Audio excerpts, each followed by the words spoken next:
Hello everyone, आज से हम एक नई सीरीज स्टार्ट करने जा रहे हैं जिसमें हम हर एक चैप्टर को बहुत ही कम टाइम में कवर करेंगे बेस्ट पॉसिबल एनिमेशन के अंदर, ताकि आपको सब कुछ अच्छे से समझ आ सके और आप लोगों की प्रिपरेशन अच्छे से हो सके बोर्ड एग्जाम के लिए, वो भी काफ़ी कम टाइम में। तो चलिए स्टार्ट करते हैं।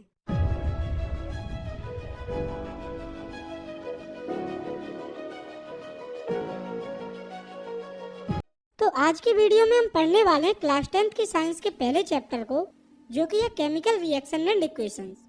तो देखिए, हमारे चैप्टर की शुरुआत होती है चेंजेस से। तो हमें हमारे आसपास डेली लाइफ में काफ़ी सारे चेंजेस देखने को मिलते हैं, जिसमें से कुछ चेंजेस फिजिकल होते हैं और कुछ केमिकल। इन चेंजेस में मेन डिफरेंस ये होता है कि जो फिजिकल चेंजेस होते हैं वो रिवर्सिबल होते हैं, जैसे कि पानी का जमना, बर्फ़ का पिघलना। और जो केमिकल चेंज होते हैं वो रिवर्सिबल नहीं होते, मतलब कि ये एक बार हो जाते हैं तो ये दोबारा से रिवर्स नहीं होते। For example rusting of iron. तो जब लोहे पर जंग लग जाती है और वो खराब हो जाता है तो वो दोबारा से सही नहीं हो पाता है, क्योंकि केमिकल रिएक्शन रिवर्सिबल नहीं होती है। तो आप लोगों को ज़्यादा कंफ्यूजन नहीं पालना है, चीज़ों को सिंपली समझना है कि जो फिजिकल चेंजेस होते हैं उनकी वजह से फिजिकल रिएक्शन होती है, और जो केमिकल चेंजेस होते हैं उनकी वजह से केमिकल रिएक्शन होती है। तो किसी भी केमिकल रिएक्शन में दो मेन पार्ट्स होते हैं, रिएक्टेंट्स और प्रोडक्ट्स। रिएक्टेंट्स उन सब्सटेंस को कहा जाता है जो कि केमिकल रिएक्शन में पार्ट लेते हैं, जबकि प्रोडक्ट वो सब्सटेंस होता है जो कि केमिकल रिएक्शन में फॉर्म होता है।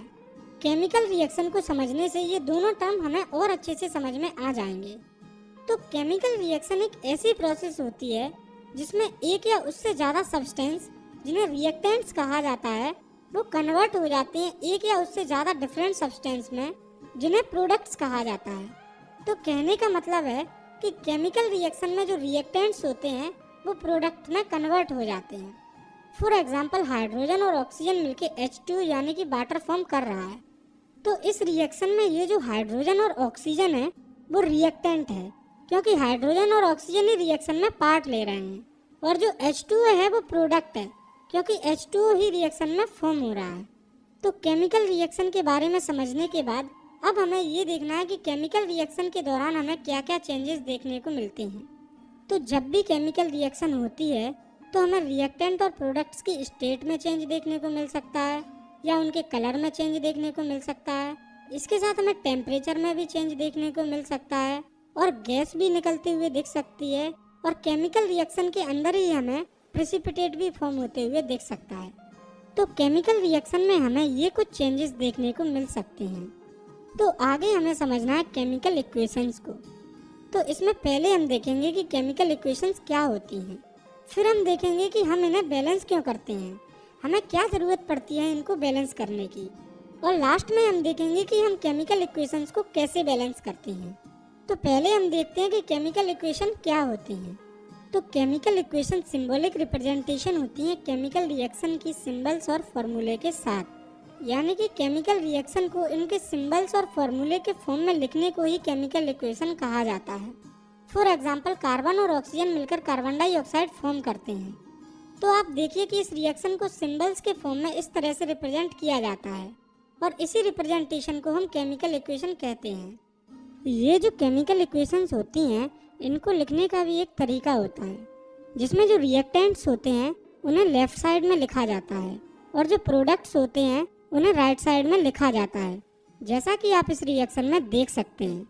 आगे हमें देखना है बैलेंस्ड केमिकल इक्वेशन को। तो बैलेंस्ड केमिकल इक्वेशन वो इक्वेशन होती है जिसके अंदर रिएक्टेंट और प्रोडक्ट्स के अंदर, यानी कि लेफ्ट साइड और राइट साइड दोनों में एटम्स का जो नंबर है वो सेम होता है। नेक्स्ट हमें ये देखना है कि why do we need to balance chemical equation, यानी कि हमें केमिकल इक्वेशन को बैलेंस करने की ज़रूरत क्यों पड़ती है। तो हमें केमिकल इक्वेशन को बैलेंस करने की ज़रूरत इसीलिए पड़ती है क्योंकि law of conservation of mass के according mass can neither be created nor be destroyed in a chemical reaction, यानी कि किसी भी केमिकल रिएक्शन में मास को ना ही क्रिएट किया जा सकता है और ना ही डिस्ट्रॉय किया जा सकता है, मास हमेशा सेम रहता है। तो ऐसा तो जब होगा जब रिएक्टेंट का मास और प्रोडक्ट का मास सेम हो, और मास सेम तब होगा जब रिएक्टेंट में एटम का नंबर और प्रोडक्ट में एटम्स का नंबर सेम हो, क्योंकि अगर ऐसा नहीं होगा तो law of conservation of mass apply नहीं होगा। तो ये तो हमने देख लिया कि केमिकल इक्वेशंस को बैलेंस्ड होना चाहिए। अब हम ये देखते हैं कि इन केमिकल इक्वेशंस को बैलेंस्ड कैसे किया जाता है। तो केमिकल इक्वेशंस को किसी स्पेसिफिक मेथड से नहीं, simply hit and trial method से बैलेंस किया जाता है। तो अब हम एक केमिकल इक्वेशन को बैलेंस करने का ट्राई करते हैं। तो इस रिएक्शन में आयरन वाटर के साथ रिएक्ट करके आयरन ऑक्साइड और हाइड्रोजन फॉर्म कर रहा है। तो आप इस रिएक्शन को ध्यान से देखिए, इसमें रिएक्टेंट्स और प्रोडक्ट्स के अंदर एटम का नंबर सेम नहीं है और ये इक्वेशन अनबैलेंस्ड है। तो चलिए अब हम इस रिएक्शन को बैलेंस्ड करते हैं। तो आपको एक बात याद रखनी है कि किसी भी केमिकल इक्वेशन को बैलेंस करने के लिए हम जो चेंज करते हैं, तो उसके लिए हम हर एक पर्टिकुलर एलिमेंट या कंपाउंड को ब्रैकेट में बंद कर देते हैं। फिर हमें जो कुछ भी मल्टीप्लाई या कुछ भी चेंज करना होता है तो वो पूरे एलिमेंट या कंपाउंड पर ही होता है जो कि ब्रैकेट में होते हैं। तो केमिकल इक्वेशन की बैलेंसिंग को इजी बनाने के लिए हम एक टेबल बना लेते हैं जिसमें हम एक कॉलम में एलिमेंट्स के नाम, अगले कॉलम में रिएक्टेंट्स के एटम के नंबर और नेक्स्ट कॉलम में प्रोडक्ट्स के एटम के नंबर को लिख लेंगे। तो अब हम टेबल के थ्रू इस रिएक्शन को बैलेंस करते हैं। तो सबसे पहले एलिमेंट है आयरन। तो आयरन के रिएक्टेंट में एक एटम है और प्रोडक्ट में आप देखिए 3 एटम है। दूसरा एलिमेंट है हाइड्रोजन।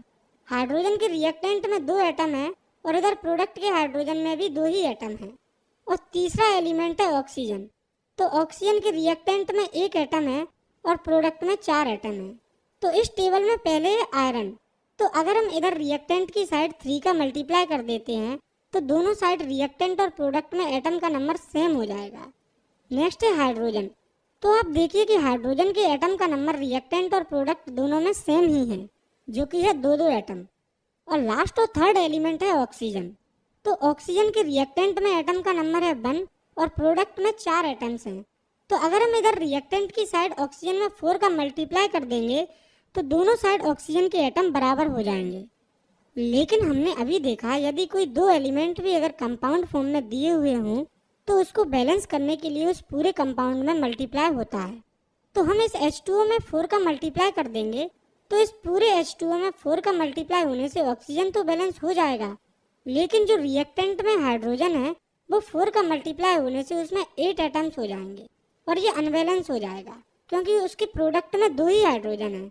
तो हाइड्रोजन को बैलेंस करने के लिए हम प्रोडक्ट के हाइड्रोजन में 4 का मल्टीप्लाई कर देंगे। तो अब आप देखिए इस रिएक्शन में तीनों एलिमेंट आयरन, हाइड्रोजन और ऑक्सीजन बैलेंस हो चुके हैं और उनके रिएक्टेंट्स और प्रोडक्ट्स में एटम्स का नंबर बराबर हो चुका है। जैसा कि आप इस टेबल में देख सकते हैं कि आयरन के रिएक्टेंट और प्रोडक्ट में 3-3 एटम है, हाइड्रोजन में 8-8 एटम्स है, वहीं पर जो ऑक्सीजन है उसमें 4-4 एटम्स है दोनों रिएक्टेंट्स और प्रोडक्ट्स में।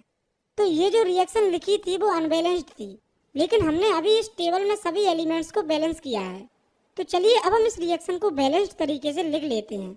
तो ये हो जाएगी 3Fe + 4H2O gives Fe3O4 + 4H2। तो अब आपकी समझ में आ गया होगा कि हम केमिकल इक्वेशंस को कैसे बैलेंस कर सकते हैं। आप खुद से भी कुछ केमिकल इक्वेशंस को बैलेंस करके इसकी प्रैक्टिस कर सकते हैं। इसका जो तरीका है वो बिल्कुल सिंपल है, जो कि मैंने आपको बता दिया है। आपको एक टेबल फॉर्म करना है और किसी भी तरीके से रिएक्टेंट्स और प्रोडक्ट्स में एटम्स के नंबर को सेम करना है। आगे हमें समझना हमारे अगले टॉपिक को, जो कि है टाइप्स ऑफ केमिकल रिएक्शंस। तो केमिकल रिएक्शंस बेसिकली 6 टाइप की होती हैं, जो कि है combination reaction, decomposition reaction, displacement reaction, double displacement reaction, oxidation and reduction reaction and exothermic and endothermic reaction. तो अब हम एक एक करके इन सभी रिएक्शंस को इनके एग्जाम्पल्स के साथ समझेंगे। तो शुरुआत करते हैं कॉम्बिनेशन रिएक्शन से। तो ऐसी रिएक्शन जिसमें 2 या उससे ज़्यादा रिएक्टेंट्स मिलकर एक सिंगल प्रोडक्ट फॉर्म करते हैं उसे कॉम्बिनेशन रिएक्शन कहा जाता है। इसके एग्जाम्पल्स हो जाएंगे बर्निंग ऑफ कोल। तो आप देखिए कि जब कार्बन ऑक्सीजन की प्रेजेंस में जलता है तो CO2 गैस फॉर्म होती है। तो यहाँ पर हुआ क्या, कार्बन और ऑक्सीजन मिलकर CO2 गैस फॉर्म कर रहे हैं, यानी कि 2 रिएक्टेंट्स जो कि है कार्बन एंड ऑक्सीजन वो मिलकर एक product carbon dioxide gas form कर रहे हैं। इसका एक और एग्जांपल हो जाएगा फॉर्मेशन ऑफ वाटर। तो इस रिएक्शन में आप देखिए हाइड्रोजन और ऑक्सीजन मिलकर H2 यानी कि वाटर फॉर्म कर रहे हैं। तो आप इन दोनों रिएक्शन में ही देख सकते हैं कि जो 2 रिएक्टेंट हैं वो मिलकर एक प्रोडक्ट फॉर्म कर रहे हैं। इन्हें ही हम कॉम्बिनेशन रिएक्शन कहते हैं। इसके बाद केमिकल रिएक्शन का दूसरा टाइप है डिकम्पोजिशन रिएक्शन। तो डिकम्पोजिशन का मतलब होता है टूट जाना। तो ऐसी केमिकल रिएक्शन जिसमें एक सिंगल रिएक्टेंट दो या उससे ज़्यादा प्रोडक्ट्स में ब्रेक डाउन हो जाता है, यानी कि टूट जाता है, उसे डिकम्पोजिशन रिएक्शन कहा जाता है। तो अब आप ये सोचिए कि कोई भी रिएक्टेंट या सब्सटेंस क्यों टूटता है। तो इसका आंसर है कि कोई भी रिएक्टेंट या सब्सटेंस किसी न किसी एनर्जी की वजह से टूटता है। मतलब कि रिएक्टेंट के ब्रेकडाउन होने में, या हम कह सकते हैं डिकम्पोजिशन रिएक्शन में, कोई ना कोई एनर्जी इन्वॉल्व होती है। और इस एनर्जी के बेसिस पर रिएक्टेंट्स के ब्रेकडाउन के कारण जो डिकम्पोजिशन रिएक्शन होती है वो 3 टाइप्स की होती है, जो कि है thermal decomposition, electrolytic decomposition and photolytic decomposition. तो सबसे पहले है थर्मल डिकम्पोजिशन। तो थर्मल का मतलब होता है हीट। तो ऐसा डिकम्पोजिशन जो कि हीट के द्वारा हो रहा हो उसे थर्मल डिकम्पोजिशन कहा जाता है। फॉर एग्जाम्पल, जब कैल्शियम कार्बोनेट CaCO3 जो कि लाइमस्टोन होता है उसे हीट किया जाता है तो वो कैल्शियम ऑक्साइड CaO, जिसे क्विकलाइम भी कहा जाता है, उसमें और CO2 में ब्रेक हो जाता है। नेक्स्ट डिकम्पोजिशन है इलेक्ट्रोलाइटिक डिकम्पोजिशन। तो ऐसा डिकम्पोजिशन जो कि इलेक्ट्रिसिटी के थ्रू होता है उसे इलेक्ट्रोलाइटिक डिकम्पोजिशन कहा जाता है। फॉर एग्जाम्पल, जब H2 यानी कि वाटर से इलेक्ट्रिसिटी पास होती है तो उसमें जो H2O होता है वो हाइड्रोजन और ऑक्सीजन में ब्रेक हो जाता है। तीसरे टाइप का डिकम्पोजिशन है फोटोलाइटिक डिकम्पोजिशन। तो फोटो वर्ड का साइंस में मतलब होता है सनलाइट। तो ऐसा डिकम्पोजिशन जो कि सनलाइट के थ्रू होता है उसे फोटोलाइटिक डिकम्पोजिशन कहा जाता है। फॉर एग्जाम्पल, जब सिल्वर क्लोराइड पर सनलाइट पड़ती है तो वो सिल्वर और क्लोरीन में ब्रेक हो जाता है। तो ये थे डिकम्पोजिशन रिएक्शन के 3 टाइप्स जिन्हें हमें समझना था। आगे हमें समझना है अगले टाइप की केमिकल रिएक्शन को, जो कि है डिस्प्लेसमेंट रिएक्शन। तो ये ऐसी रिएक्शन होती है जिसमें ज़्यादा reactive element less reactive element को डिस्प्लेस कर देता है उसके कंपाउंड या सॉल्यूशन से। फॉर एग्जाम्पल, जब जिंक रिएक्ट करता है कॉपर सल्फेट से तो जिंक कॉपर से ज़्यादा रिएक्टिव होता है। तो ज़्यादा रिएक्टिव होने के कारण जिंक कॉपर को डिस्प्लेस कर देता है और जिंक सल्फेट फॉर्म कर लेता है और कॉपर अलग हो जाता है, जैसा कि आप इस रिएक्शन में देख सकते हैं। Zn + CuSO4 gives ZnSO4 + Cu। तो यहाँ पर हुआ क्या, जिंक जो कि ज़्यादा रिएक्टिव था कॉपर से, उसने कॉपर को डिस्प्लेस कर दिया उसी के सॉल्यूशन से। नेक्स्ट और चौथे टाइप की केमिकल रिएक्शन है डबल डिस्प्लेसमेंट रिएक्शन। तो इसके नाम से ही पता चल रहा है कि इसमें 2 चीज़ें डिस्प्लेस हो रही हैं। तो ऐसी रिएक्शन जिसमें 2 अलग अलग आयंस या एटम्स के ग्रुप रिएक्टेंट मॉलिक्यूल्स के अंदर एक दूसरे को डिस्प्लेस करें तो उस रिएक्शन को डबल डिस्प्लेसमेंट रिएक्शन कहते हैं। इसको और सिंपली आप ऐसे समझिए कि ऐसी रिएक्शन जिसमें एक रिएक्टेंट का एक पार्ट दूसरे रिएक्टेंट के एक पार्ट से डिस्प्लेस हो जाए उसे डबल डिस्प्लेसमेंट रिएक्शन कहते हैं। इसको और ज़्यादा सिंपली समझने के लिए आप इस इक्वेशन को देखिए, AB + CD gives AD + CB। तो इस रिएक्शन में आप देखिए कि पहले रिएक्टेंट का एक पार्ट B दूसरे रिएक्टेंट में पहुंच गया और दूसरे रिएक्टेंट का एक पार्ट D पहले रिएक्टेंट में आ गया और प्रोडक्ट बन गया AD + CB। तो कहने का मतलब है कि ऐसी रिएक्शन जिसमें 2 आयंस या 2 एटम्स का डिस्प्लेसमेंट हो उसे हम डबल डिस्प्लेसमेंट रिएक्शन कहते हैं। तो ये तो एग्जाम्पल आपको समझाने के लिए था। इसका रियल एग्जाम्पल हो जाएगा Na2SO4 जो कि होता है सोडियम सल्फेट प्लस BaCl2 जो कि होता है बेरियम क्लोराइड। तो जब सोडियम सल्फेट और बेरियम क्लोराइड की रिएक्शन होती है तो सोडियम बेरियम क्लोराइड से बेरियम को डिस्प्लेस करता है और बेरियम सोडियम सल्फेट से सोडियम को डिस्प्लेस करता है। तो BaSO4 बेरियम सल्फेट और NaCl sodium chloride as a product form होते हैं। तो ऐसी रिएक्शन जिनमें आयंस का एक्सचेंज होता है उनके रिएक्टेंट्स के बीच में उसे डबल डिस्प्लेसमेंट रिएक्शन कहा जाता है। और ये जो जितनी भी डबल डिस्प्लेसमेंट रिएक्शन होती हैं उनमें मोस्टली सभी में प्रेसिपिटेट फॉर्म होता है। आगे हमें समझना है 5वीं केमिकल रिएक्शन को, जो कि है ऑक्सीडेशन एंड रिडक्शन रिएक्शन। तो ऑक्सीडेशन और रिडक्शन को हम सेपरेटली समझेंगे। तो पहले है ऑक्सीडेशन रिएक्शन। तो ऑक्सीडेशन एक ऐसी रिएक्शन होती है जिसमें ऑक्सीजन ऐड हो रहा हो, या फिर ऐसी रिएक्शन जिसमें से हाइड्रोजन रिमूव हो रहा हो, या फिर ऐसी रिएक्शन जिसमें इलेक्ट्रॉन लूज हो रहे हों। तो किसी भी रिएक्शन में ऑक्सीजन का ऐड होना या हाइड्रोजन का रिमूव होना या फिर इलेक्ट्रॉन का लॉस किसी भी रिएक्शन से उसे ऑक्सीडेशन रिएक्शन कहा जाता है। For example, carbon + oxygen gives carbon dioxide. तो आप देखिए ये रिएक्शन ऑक्सीडेशन रिएक्शन है क्योंकि इसमें ऑक्सीजन ऐड हो रहा है। इसके बाद आप इस रिएक्शन को देखिए, इसमें हाइड्रोजन सल्फाइड रिएक्ट कर रहा है ऑक्सीजन के साथ और वाटर और सल्फर फॉर्म हो रहा है। तो ये रिएक्शन भी ऑक्सीडेशन रिएक्शन है, क्योंकि इसमें हाइड्रोजन सल्फाइड से हाइड्रोजन लूज हो रहा है।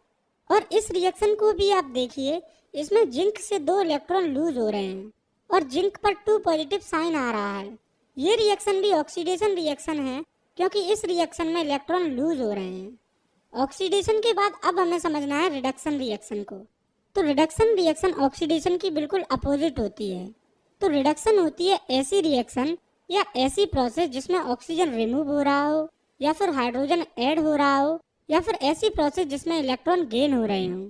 तो आप इन डेफिनेशन से समझ सकते हैं कि ऑक्सीडेशन और रिडक्शन रिएक्शन एक दूसरे की बिल्कुल अपोजिट होती हैं।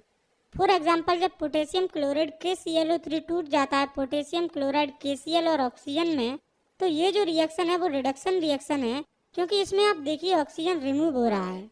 एक रिएक्शन है कि जब सोडियम रिएक्ट करता है हाइड्रोजन के साथ तो सोडियम हाइड्राइड फॉर्म होता है। तो आप देखिए इस रिएक्शन में हाइड्रोजन ऐड हो रहा है सोडियम के साथ, इसलिए ये भी रिडक्शन रिएक्शन होगी। एक और रिएक्शन है जिसमें जिंक में 2 इलेक्ट्रॉन्स ऐड हो रहे हैं, तो ये रिएक्शन भी रिडक्शन रिएक्शन है, क्योंकि इसमें इलेक्ट्रॉन ऐड हो रहे हैं। तो देखिए, आपको रिडक्शन और ऑक्सीडेशन रिएक्शन में जाना कंफ्यूजन नहीं रखना। आपको जो सिंपल डेफिनेशन और एग्जांपल्स अभी समझाए हैं उनको याद रखना है। तो जिस रिएक्टेंट या सब्सटेंस का ऑक्सीडेशन होता है उसे ऑक्सीडाइज्ड कहा जाता है, और जिस रिएक्टेंट या सब्सटेंस का रिडक्शन होता है उसे रिड्यूस्ड कहा जाता है। और वहीं पर जब किसी रिएक्शन में ऑक्सीडेशन और रिडक्शन रिएक्शन एक साथ होती है तो उस रिएक्शन को रिडॉक्स रिएक्शन कहा जाता है। For example, zinc oxide ZnO plus carbon gives Zn plus CO।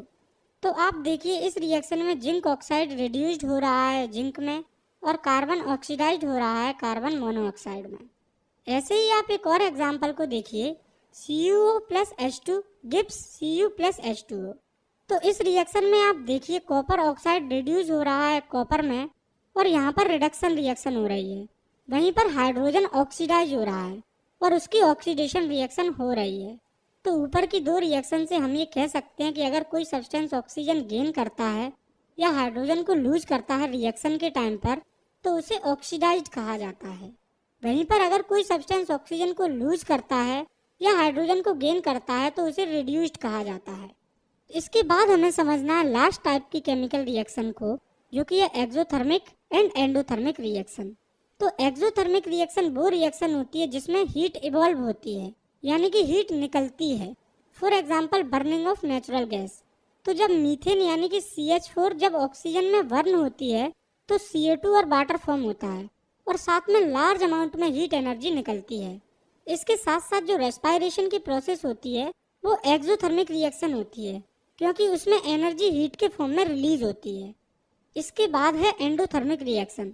तो ये रिएक्शन बिल्कुल अपोजिट होती है एक्सोथर्मिक रिएक्शन की। ये वो रिएक्शन होती है जिसमें हीट एनर्जी एब्जॉर्ब होती है। फॉर एग्जाम्पल, मरकरिक ऑक्साइड जब मरकरी और ऑक्सीजन में टूटता है तो उस प्रोसेस में काफ़ी ज़्यादा हीट एनर्जी एब्जॉर्ब होती है। एंडोथर्मिक रिएक्शन का मोस्ट पॉपुलर एग्जाम्पल है फोटोसिंथेसिस।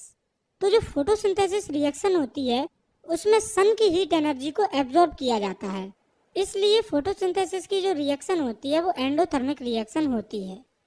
इसके बाद हमें समझना है इस चैप्टर के आखिरी टॉपिक को, जो कि है effect of oxidation in our daily life, यानी कि हमारी डेली लाइफ में ऑक्सीजन के क्या क्या इफेक्ट हमें देखने को मिलते हैं। तो हमें ऑक्सीजन के मेनली 2 इफेक्ट देखने को मिलते हैं, जो कि है कोरोजन एंड रेंसिडिटी। तो पहले हम देखते हैं कोरोजन को। तो कोरोजन एक ऐसा फिनोमिनन या ऐसी प्रोसेस होती है जिसमें मेटल की सरफेस धीरे धीरे खराब होने लगती है एयर, वाटर या किसी और केमिकल की रिएक्शन से, जो कि एटमॉस्फेयर में प्रेजेंट होते हैं। इसके एग्जाम्पल हो जाएंगे, आप सभी ने देखा होगा कि सिल्वर पर ब्लैक कोटिंग आ जाती है, यानी कि काली लेयर चढ़ जाती है, या फिर जो कॉपर होता है उस पर एक ग्रीन लेयर आ जाती है। और अगर आपने इन दोनों एग्जाम्पल्स को नोटिस नहीं किया है तो भी कोई दिक्कत नहीं है, क्योंकि आप सभी ने लोहे पर जंग लगी हुई तो जरूर देखी होगी, तो वो भी कोरोजन के कारण ही होती है। आयरन के केस में कोरोजन को रस्ट कहा जाता है। तो कोरोजन के कारण काफ़ी मात्रा में car bodies, bridges, ships, iron railings and उनके साथ और भी कई मेटल्स जैसे कि सिल्वर और कॉपर खराब हो जाते हैं। तो कोरोजन एक नेचुरल और स्लो प्रोसेस होती है। ऐसा नहीं होता कि कोई भी मेटल 1 या 2 दिन में कोरोड हो जाए, और अगर हम चाहें तो इन मेटल्स को प्रिवेंट भी कर सकते हैं कोरोजन से। इसके लिए हमें बस सिंपल से कुछ स्टेप्स लेने होते हैं। जैसे कि हम आयरन के ऑब्जेक्ट्स को पेंट करके कोरोजन से प्रिवेंट कर सकते हैं, और सिल्वर को हम उसे बाहरी कांटेक्ट में ज़्यादा ना रखकर उसकी रेगुलर क्लीनिंग कर प्रिवेंट कर सकते हैं। इसके साथ कॉपर को बेकिंग सोडा और सॉल्ट का पेस्ट बनाकर उससे रेगुलर क्लीन करके इसको प्रिवेंट कर सकते हैं कोरोजन से। तो जो कोरोजन होता है वो काफ़ी हार्मफुल होता है मेटल्स के लिए, लेकिन इसके साथ साथ एक मेटल ऐसा भी होता है जिसके लिए कोरोजन काफ़ी बेनिफिशियल होता है, यानी कि उस मेटल को कोरोजन से फ़ायदा होता है, जो कि होता है एल्यूमिनियम। तो एल्यूमिनियम के केस में कोरोजन बेनिफिशियल होता है। इसके बाद है ऑक्सीजन का दूसरा इफेक्ट, जो कि है रेंसिडिटी। तो ये प्रोसेस होती है स्लो ऑक्सीडेशन की उन फूड मटेरियल्स की जिनमें ऑयल और फैट प्रेजेंट होता है, जिससे फूड का टेस्ट और उसकी स्मेल खराब हो जाती है। तो आपने कभी ना कभी काफ़ी फूड मटेरियल्स को खराब होते हुए देखा होगा, जैसे हमारे घरों में सब्जी और भी कई खाने की चीज़ें खराब हो जाती हैं।